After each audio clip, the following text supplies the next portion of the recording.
So, good afternoon, everyone. So, we are now going to continue the lesson that we have last meeting. So, this is in line with the topic that we have, the principle of research. So, we left off last meeting. So, so this is the last discussion that we had, the sources of knowledge.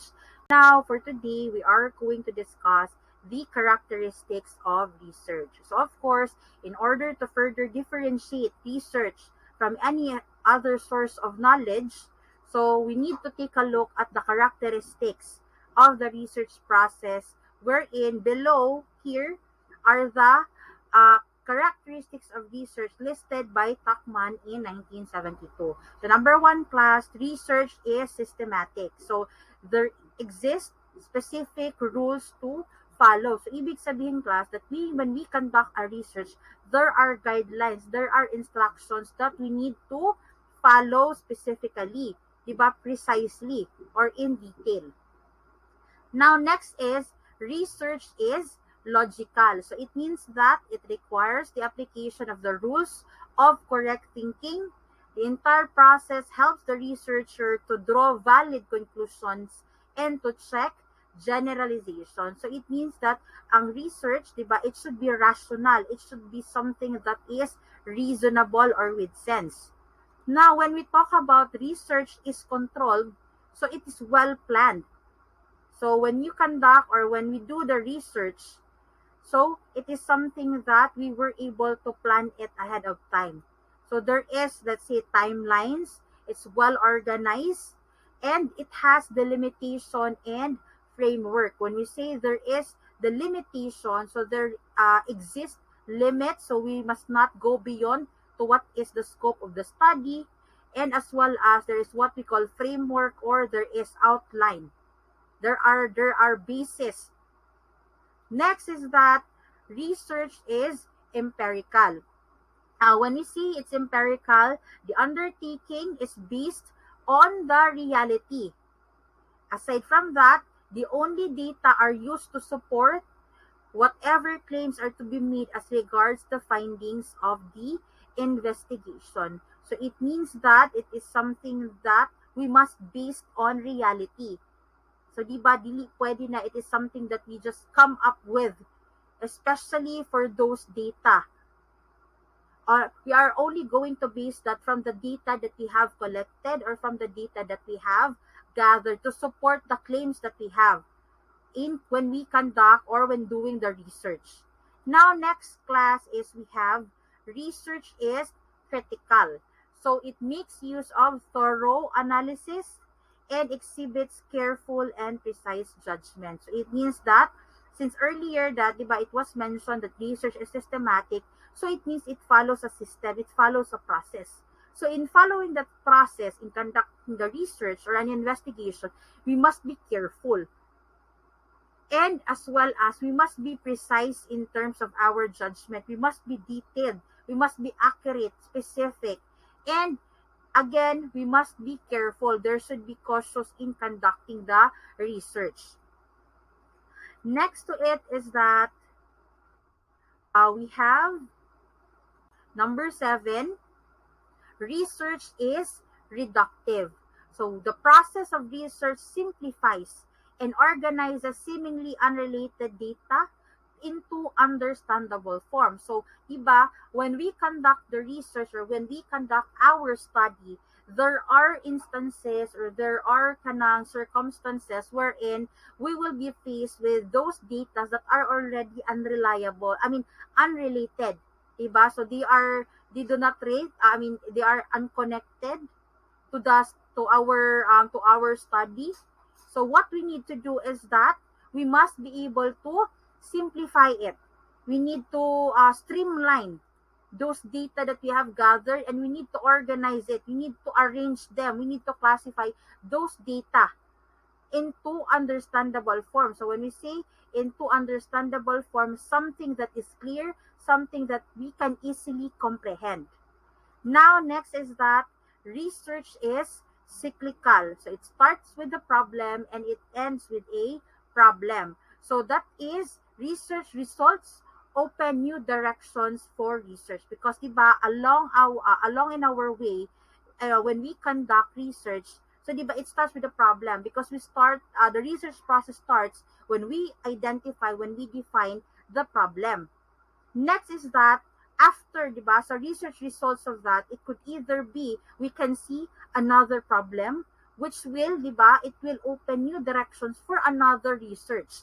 Wherein, in number 8, as you can see, number 9, research is replicable and transmittable. So due to the application of a systematic process and a careful recording of the same together with results generated by the process, other interested parties can undergo the same study for the purpose of validating the results and widening the scope of the applicability of the findings. On the other hand, the reported findings can also serve as starting points for further exploration, which is why, class, going back to number 8, when that characteristic of research, diba na, it is cyclical, so ibig sabihin, diba na, it will open us new directions, new explorations or further explorations once we were able to gather results or diba we were able to have the findings of those data that we have collected or gathered. Now, class, let's discuss next the characteristics of this is the characteristics of a researcher. Ayon. So according to Calmorin and Calmorin in 1996, they have enumerated 10 characteristics or qualities of a good researcher wherein you should be able to exhibit. So these are the expected, diba, na research characteristics or the behaviors, the qualities that you should have. Number 1, you should be research-oriented. Letter E, you should be efficient, scientific, effective. You should also be active because, diba, dili pwede na you are going to kanang mag-inactive mo, diba? You should be lively, you should be energetic in terms of conducting a research, diba? Next is that you need to be resourceful.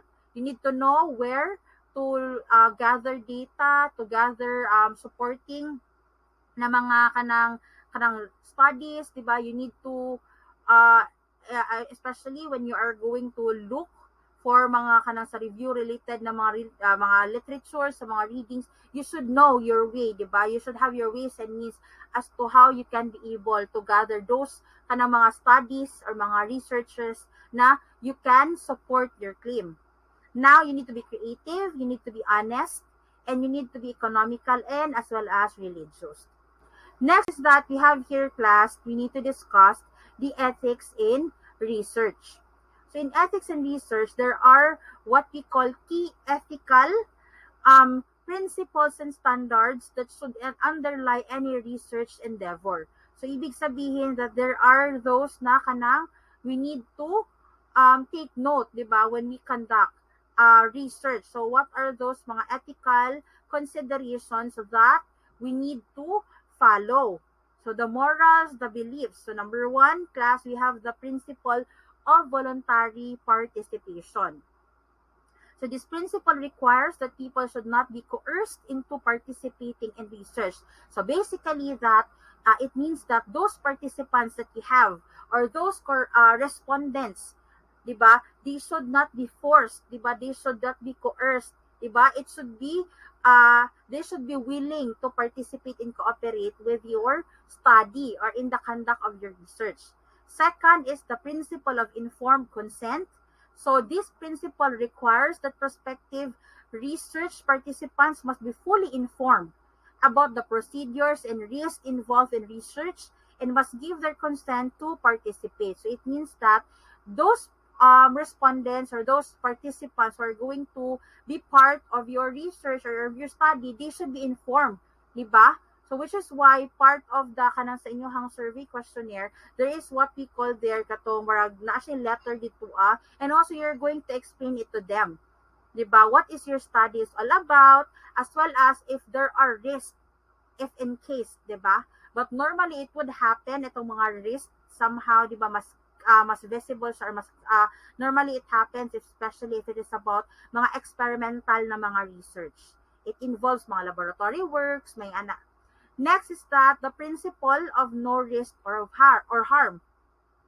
So participants of the research study should not be put in a situation where they might be at risk or harm, diba? Whether physical or psychological as a result of their study. So again, it should not bring harm. There should not be risk, diba? Let's see, on the lives of the people who are going to participate on your study or on your research.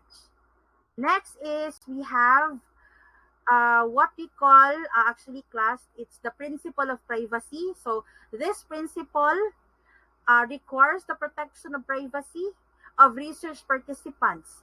So it means that we need to, diba, we need to be confidential in terms of the the participants, diba?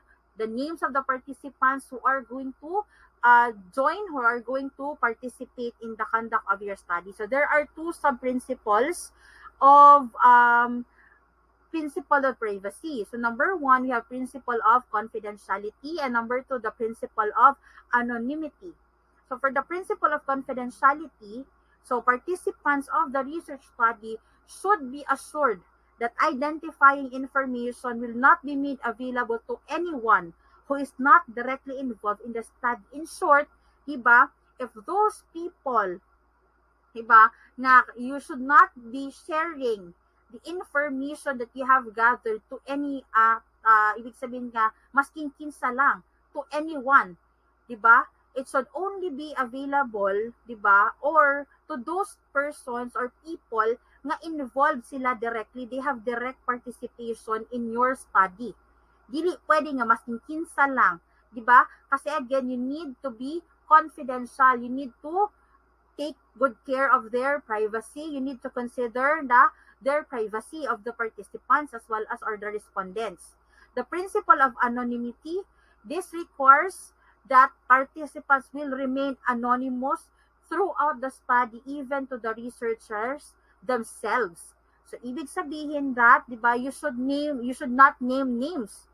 'Di ba? Dili dapat nimo sila panganlan, 'di ba? So they should be unidentified or nameless, which is why class, 'di ba, sometimes let's say if your research approach is quantitative and then in your survey questionnaire they would sometimes place dito as a name as magbutang sila of optional. So it means that it is their prerogative or their choice whether they would like to include their names or they would opt out, 'di ba, to include their names or to write down their names on that survey questionnaire. Next is that we have ethics in research. So this often happens, ito siya class, nga going back pala doon. Sorry, napadiin siya. So the principle of equality of service. So another ethical standard that researchers have to deal with is the person's right to service. So this often happens, ayun siya, where in experimental studies where a no treatment control group is assigned. So when the treatment or program have beneficial effects, subjects assigned to the control group may feel that the rights to equal access to services are being curtailed. So ibig sabihin yan class, diba, for example, kaning katong mga researchers, diba, na iba experiment, let's see for example sa medicine na field, diba, if they're trying to develop a medicine, a cure out of that disease, so once that kanang the end result of that has beneficial effects, the treatment, so it means that everyone should have an equal, di ba? Equal siya. Di ba? Everyone will can be able to have a, di ba, there is fairness, there is equality in terms of the service, di ba? If one group will be treated with that, so the other group should have the treatment as well. Dili pwede nga i-shorten lang nato siya dito sa mga in a group wherein katong sila na makadawat, di ba? Marag na lang siya limit as to who are those group na maka-benefit out of that kanang treatment nga na outcome siya sa research out of that experimental study. Next class is that we have the principle of no deception. So according to the American Psychological Association in 1992, participants should not be deceived about the purpose or nature of the research unless justified by the study's prospective scientific, educational, or applied value, and that equally effective alternative procedures do not use deception are not feasible. So, ibig sabihin yan, class, so one of the things, diba, na we need to consider is that there should be no dishonesty. There should be no trickery. Dili na niyo pwede ilaron ang inyuhang mga participants or your respondents. Ayun. So, you should not deceive them. Lastly, class, is the principle of knowledge of outcome. So research participants have the right to receive an explanation of the results of the investigation. Explanation may be done orally in writing or by informing them of the issue of the journal in which the research report is published. So, ibig sabihin yan, di ba, na once you're done with the conduct, you're done with the collection of your data, you have interpreted, you have already the findings or the results. So, should the participants, di ba, mag-ask nila, so you need to, di ba, they have the right to receive that explanation. Di ba, what had happened or what is the outcome of your research. Di ba? So, you need to explain them. It could either be orally or in writing or by informing them about the issue. So, di ba, unsa ang nahitabo dito sa inyong research? What was the outcome? What was the end result of your research? And ito naman, class, this is according to the American Educational Research Association in 1992. So they publish ethical standards that include sections of on research, intellectual ownership, students, and student researchers. So the following are the 10 ethical standards of research. We're in class nga, it is just similar doon sa sa na-list na mga ethics and research according to Trokim 2001 and Best and Kahn in 1998 and APA in 1992. Diba? Katong mga key ethical principles or standards, it's almost the same class. So number 1, informed consent, diba? They should be informed, diba? They should be informed, as well as there should be a consent coming from the participants that they are going to participate. Next, honesty between researchers and participants and institutional representatives. Wherein, diba, as mentioned earlier, there should be no deception that should happen. Sensitivity to institutional policies. So, of course, diba, if that certain institution where you're going to conduct, diba, the research, you should follow the rules, diba, the guidelines that they have. You should be sensitive to it. Next, the participants' right to withdraw. So, diba, the same with getting their consent or permission to join, to do, diba, to become part or to be part of the research, they also have the right to withdraw. Ibig sabihin, if they feel, diba nga, they no longer want to become part of that research, so they have the right to withdraw. Diba, when we say withdraw, they have the right to, diba, stop participating. They have the right to remove themselves from that research. Next is that researchers not exploiting research populations, subordinates, or students. So we should not be exploiting or we should not be abusing, diba, the population or those respondents, diba, that we have, our subordinates or even the students. Next, sensitivity to cultural, religious, gender, and other differences among participants. So, ibig sabihin, class, that we should not be indifferent towards, let's say, one's culture, diba, the religious. Let's say, for example, as in, hindi dapat maging gender bias, diba? Especially, let's say, we are conducting a research about the LGBTQ community, so we must be able to, we must be understanding, we need not to judge them, diba? We should understand and we should be sensitive about it, especially in terms of, let's say, if it is qualitative, we need to, or let's say, ato ang quantitative, even in the survey questionnaires, diba? Or if we are going to ask them, ganon, or ask for any information or any data, so we must be sensitive, diba? We need to consider their emotions and their feelings. Or other differences among participants. So we should not be biased towards them. We should be sensitive. Next, careful consideration and minimization of techniques that might have negative social consequences. So we need to be considered, diba, of the techniques, of the methods that we are going to use. If it has social consequences, negative, specifically negative impact, diba, or bad or undesirable na consequences or impact to those people who are going to participate, let's say, or socially, diba, social consequences, so we must be able to, diba, kaya nga, going back to the characteristic of research, we must be critical, diba? Researchers need to be sensitive to the integrity of ongoing local institutional activity. So we must be able to we must uphold, diba? Katong what we call the integrity. So we need to be honest, we need to be truthful. And then lastly, class, communication of research findings clearly to appropriate research populations and other stakeholders, participants, right to anonymity. So, ibig sabihin, it's just the same class, di ba? Na there should be, in terms of the principle of knowledge of outcome, di ba, going back earlier, na they have the right to receive an explanation of the results of the investigation, as well as we need to, di ba, their names, they should remain, or the participants, I mean, should remain anonymous throughout the study, even to the researchers themselves. So class, this is the last topic, or this is the last slide that we have for the principle of research. On next week, what we are going to discuss is that the section 2, or we are now going to discuss the content of chapter 1. Should you have any questions about the discussions that we had for the principle, diba, for the topics that we had for the principle of research, so do not hesitate to message me, or if you have any clarification, just message me. So if it is something that is common to everyone, so just message that, or address it in the group chat, so that others, diba, your classmates, if they have concerns, if they have similar, diba, concerns or questions that you have, so it will be addressed, diba, as well.